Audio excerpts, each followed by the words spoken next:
Fala, investidores! Hoje a gente vai aprofundar ainda mais sobre a emissão de dívida da Klabin, e como é que esses fatores relacionados à empresa, à economia do Brasil, como é que isso tudo pode afetar esse ativo. Então vamos falar da volatilidade de preço de celulose, analisar os principais concorrentes, relembrar aí as taxas dessa emissão, né? Se faz ou não sentido. Vamos dar uma olhada no geral da empresa, no geral da oferta e vamos dar o nosso veredito, a nossa segunda opinião sobre esse ativo. Bora lá? A companhia, naturalmente, ela está exposta aí à variação dos preços de celulose, né? Com isso que ela trabalha. Então, as incertezas relacionadas à política tarifária no primeiro semestre, por exemplo, levaram a uma série de oscilações nos preços, com os produtores de papel tentando adiar um pouquinho as compras. O fato é que os preços começaram a recuar, efetivamente, mas a Fitch, ela espera que tenha alguma recuperação desse preço no final do ano agora. Então, uma retomada mais significativa, efetivamente, depende da melhoria sustentável da demanda do outro lado. Então, isso parece menos provável até que os participantes do mercado tenham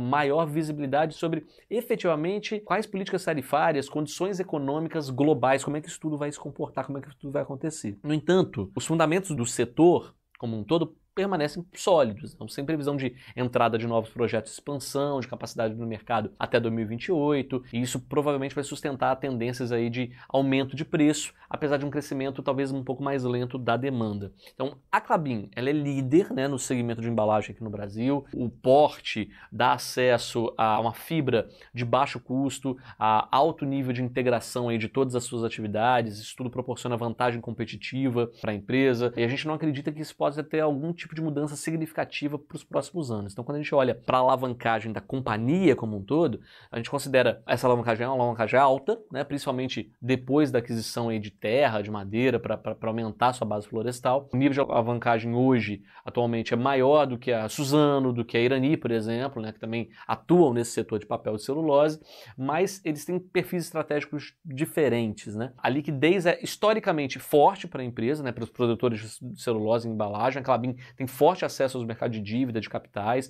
A empresa está mais exposta à demanda do mercado local do que a Suzano, por exemplo, que é mais exposta a commodity de celulose, com foco quase total de produção para exportação de celulose no mercado. Então isso é altamente sensível ao câmbio e à demanda global. A Klabin, ela tem um modelo de negócio mais diversificado um pouco. Então 60% da receita vem de papel, de embalagem, 40% de celulose, mas isso obviamente não exclui o fato da companhia ser vulnerável, claro, às condições macroeconômicas globais, o câmbio, etc. A concentração de venda da Klabin no setor de alimento é considerada positiva, já que o setor no Brasil é relativamente resiliente a qualquer tipo de desaquecimento da economia. Então, quando a gente olha para as taxas aí da nossa segunda série, né, de NTN-B 2035, menos 0,4%, a taxa sairia próxima de IPCA mais 7,04%, conforme as taxas aí referentes ao início de agosto agora. Apesar da taxa parecer atrativa, o spread negativo nos liga um ponto de alerta, que é isso que a gente vai explorar logo agora, tá? Que ponto de alerta é esse? Porque vamos olhar para a taxa dessa emissão, porque se você prestou bem atenção, né, nos vídeos anteriores que a gente falou aqui, você deve ter percebido que a taxa teto da segunda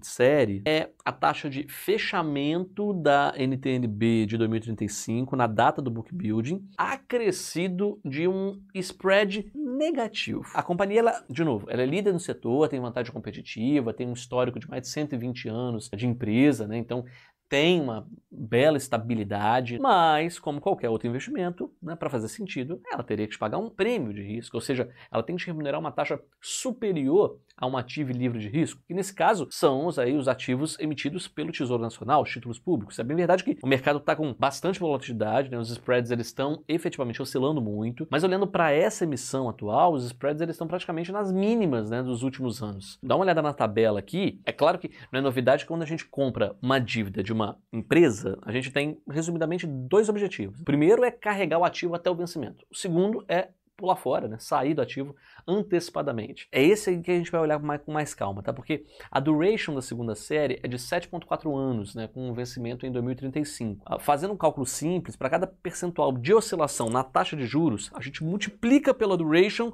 do título e a gente chega ao percentual aproximado de oscilação positiva ou negativa que o título vai sofrer. Ou seja, para cada 1% de oscilação na taxa pré do DI, esse ativo sofre uma marcação positiva ou negativa de quase 7,5%.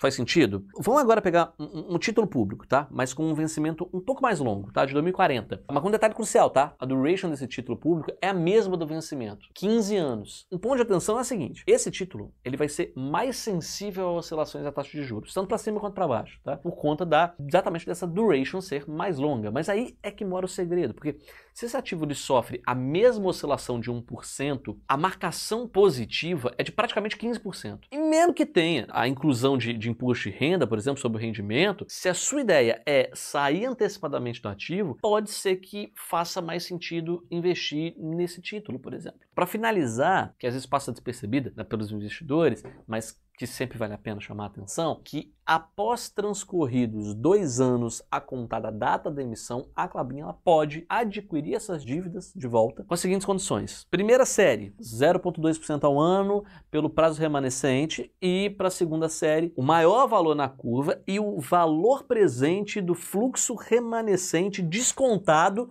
a NTN-B mais próxima aí, a duration remanescente do fluxo decrescida de 0,6% ao ano. O prejuízo aqui, você já sabe qual é, né? A empresa vai refinanciar a dívida a um custo mais baixo. Ela pode fazer isso. Então, agora para você, investidor, o cenário não fica tão positivo assim. Imagina se você tenha comprado esse título IPCA mais 7%, mas em 2028 a taxa de mercado seja IPCA mais 5%. Então, nesse caso, a empresa ela vai recomprar o seu título, você não vai ter mais IPCA mais 7% até 2035, e na hora que for tentar reinvestir, só vai conseguir investir a IPCA mais 5%. Ruim, né?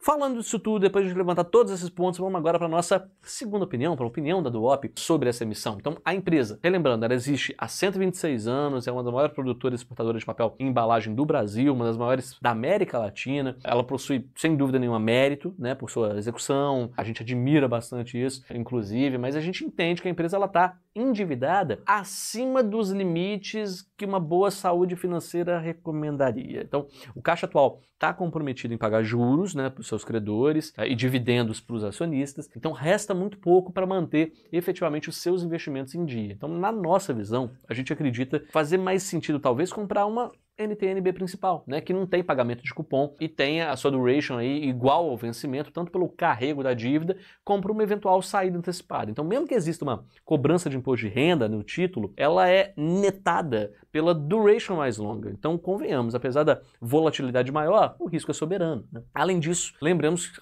desde os títulos de renda fixa ainda é pequena.